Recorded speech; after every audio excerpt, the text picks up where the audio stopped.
When a 24-year-old woman falls down a trash chute from the 12th floor of her luxury apartment building, the coroner rules her death an accident. But her family, and nearly everyone else who's familiar with the case, believe something much more sinister is at play. I'm Britt Praywat, co-host of the #1 true crime podcast, Crime Junkie.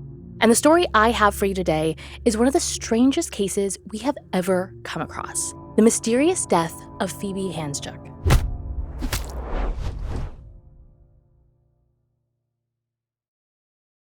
On December 1st, 2010, Phoebe's family, her boyfriend, and her boss get a strange group text from her. It reads, "Hi, family. I am in bed, about to sleep, and when I wake, I will transform into the most incredible human being you've ever seen. Not.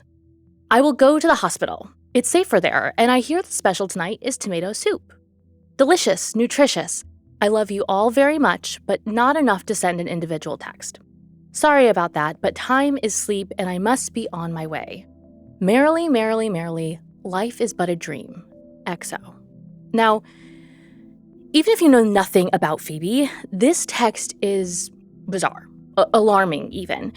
But it is especially concerning for those who do know her, because Phoebe struggles with depression and anxiety and sometimes turns to drugs and alcohol to cope. So fearing for her safety, Phoebe's grandmother calls Phoebe's boyfriend, Anthony, or Ant as he's more commonly known. You see, Ant and Phoebe live together in this very fancy high-rise apartment in Melbourne, Australia. So her grandmother assumes that if anyone can provide more details about what's going on with Phoebe, it's probably Ant. Ant answers the phone and says he's not currently with Phoebe, but he tells her that when he left this morning, Phoebe seemed just fine. He says she was sleeping, but he isn't concerned. To ease her grandmother's worries, Ant says he'd go check on her. Now, this is where things start to get murky. It's unclear if Ant actually goes to the apartment to check on Phoebe or if he ever calls her grandma back. But it seems as if his initial answer that Phoebe was fine, just sleeping, was enough to put the family's mind at ease. The next day, Phoebe's dad, Len, is supposed to meet her and Ant for dinner. When he calls Phoebe's phone to let them know he's running a little bit late, Phoebe doesn't answer. Instead, he's surprised when only 30 seconds later, his phone rings, but it's not Phoebe. It's Ant, which is especially odd considering Ant has never called Len before. When Len answers the phone, Ant says that Phoebe isn't home, but her purse and keys are still there. And like any concerned father, Len is like, "What do you mean she isn't there? We had plans." And with the text message from the previous day still in his mind, Len urges Ant to report Phoebe missing. But Ant doesn't think the police would take the situation seriously. So when their call ends, Len takes matters into his own hands. He begins calling everyone who knows Phoebe, asking them if they've seen her. But call after call is a dead end. Then, that night, Ant calls Len back. Phoebe had been found. But any momentary relief that statement may have provided is quickly dashed. Phoebe had been found, but she was dead. No parent is ever prepared to hear the news that their child has died. But when Phoebe's parents learn how she died, they're even more baffled. The story they get goes like this. At 7 p.m. on December 2nd, the apartment building's concierge goes to the ground floor to look for a broom in the room where the trash compactor is located. But as the concierge tries to open the door to the room, she can't. It's like the door is like jammed or there's something blocking it from fully opening. And no matter how hard she pushes, there's still something like there. But she manages to shift it enough to peer inside. And she sees the body of a woman lying on the floor with blood everywhere. And that woman is Phoebe. According to police, Phoebe had fallen 11 stories down the building's trash chute, and her foot was nearly severed by the compactor at the bottom. Investigators say she likely bled to death while crawling toward the door, and that it probably took about 5 to 10 minutes for her to bleed out. The official explanation from investigators? Either a suicide or a tragic accident, potentially caused by alcohol and sleeping pills. Her blood alcohol level was a 0.16, and she'd taken a strong sedative called Stilnox, which is typically used to treat insomnia. But to Phoebe's family, especially her grandfather, a retired detective, the investigators' theory makes no sense. So let's break this down. First, let's talk about this trash chute.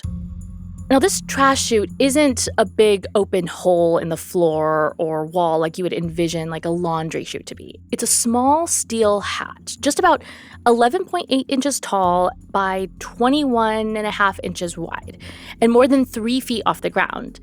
And it doesn't open up all the way out like a drawer. It kind of just like fans open so the top gets wide, but the bottom is still connected to the chute built into the wall. So to get in, Phoebe would have to pull it open, hoist herself up, and then slide in feet first. And honestly, I think that even sober, a person could barely fit into this thing. And Phoebe's grandfather actually builds a replica and has a friend try it, and as he expects, it's nearly impossible to enter. And also, Phoebe has no cuts or bruises on her fingers, which you might expect if she'd pulled herself up. Her jeans are also found pulled down to her knees, which makes climbing in even more impossible. And finally, no fingerprints are found on the chute, not Phoebe's or anyone else's. So this leaves everyone, except the investigators apparently, wondering how Phoebe could have gotten in there on her own. But that isn't the only unanswered question Phoebe's family raises. Let's talk about the apartment. When Aunt got back to the apartment that night around 6:09 p.m. on December 2nd, something about the apartment was off. There was broken glass on the floor, blood on a computer mouse and a door frame, and a hair straightener left on. And remember, Phoebe's keys and bag were still there. And then there's what media refer to as a shrine on the bed with pictures and incoherent messages written on Post-it notes. But Aunt, even after seeing all of this, does nothing. Instead, he orders takeout from the Thai restaurant that he and Phoebe were supposed to meet her dad at that evening. Aunt says he didn't learn Phoebe was dead until the delivery driver told him police had blocked off the building, at which point he begins to put the pieces together. But the investigation that unfurled did very little to answer the questions that are staring Phoebe's family in the face. Exactly when did she die? Was anything captured on CCTV footage that could help explain what happened? Was the blood in the apartment Phoebe's? Where did the broken glass come from? And what do her phone and computer records show? Now, according to reporting on the case, when they found her, no one had checked Phoebe's body to see if she was still alive. We have no idea how long she was lying on that dark basement room floor. It could have been minutes, it could have been hours. Authorities reportedly don't collect the nearby trash bags either, or pull CCTV footage before it's erased. They don't even test all the blood present at the scene. And Phoebe's phone and computer are both left with Aunt and not examined by law enforcement for months. By the time police try to investigate further, all of Phoebe's emails had been deleted and crucial information is gone forever. But, as it turns out, there is one question that the investigation is able to answer. There is video footage of the last time Phoebe was seen alive. Now let's talk about this last piece of the investigation, a little bit of CCTV footage. At 11:43 a.m., December 2nd, the fire alarm in the apartment building goes off. It wasn't triggered by a real fire, but Phoebe and the rest of the residents file out of the building. And then, just a few minutes later at 11:50, she's seen going back into the building. And from what everyone can tell in the video, she seems fine. According to investigators, Phoebe could have died any time between noon and 7 p.m., which is a large time of death window, considering how quickly they discovered her body. And honestly, did anyone even touch her when she was discovered? I feel like we could have gained so much more insight into when she actually died if they had. Years later, her family fights for and is ultimately granted an official inquest. And that's how I have enough information to tell this story at all. During the inquest, everyone from the case is called to speak, and every last detail is analyzed.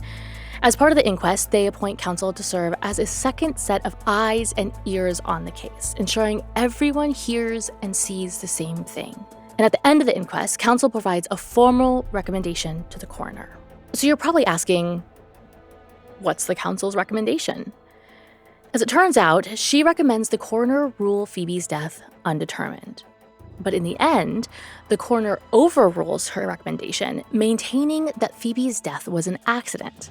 Now, admittedly, I don't know a ton about the Australian legal system, but from what I've been able to find, it's super unusual for the coroner and assisting counsel to disagree. And then came a twist that reignited everything. In 2018, 7.5 years after Phoebe's death, another young woman, 25-year-old Bailee Schneider, is found dead.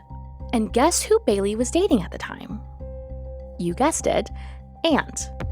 Bailee had been out all night and arrives home between 8:30 and 9:30 in the morning. She crosses paths with her parents, who she lives with, just as they're about to leave to run some errands. And on their way out, they notice that it sounds like Bailee is having an argument with her boyfriend. When Bailee's parents get home later that day, they found her slumped over on the floor with a cord around her neck in a kitchen where there was nothing to hang from. Her death is quickly ruled a suicide, but just like Phoebe's family, Bailee's parents fight back. They pushed for Bailee's case to be re-examined, and in 2020, the coroner said an experienced homicide detective reviewed the circumstances of Bailee's death and also determined that Bailee took her own life. 2 women, both young, both dating the same man, both dead under bizarre circumstances. And one little note I will just add because you may find it interesting. As it turns out, Ant's father was a retired Supreme Court judge, and his stepmother was a current sitting county judge at the time of Phoebe's death. Ant denied any wrongdoings in Phoebe's death and was found not responsible in both Phoebe's and Bailee's deaths. And to be clear, we're not suggesting otherwise. Now, we just passed the 15th anniversary of Phoebe's death, December 2nd.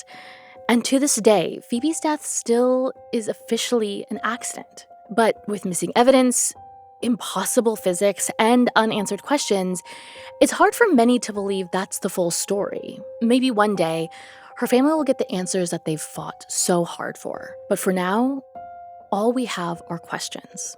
If you want to dive deeper into this case, listen to The Mysterious Death of Phoebe Handsjuk wherever you listen to Crime Junkie. And don't forget to like, subscribe, and hit the bell so you never miss our next investigation.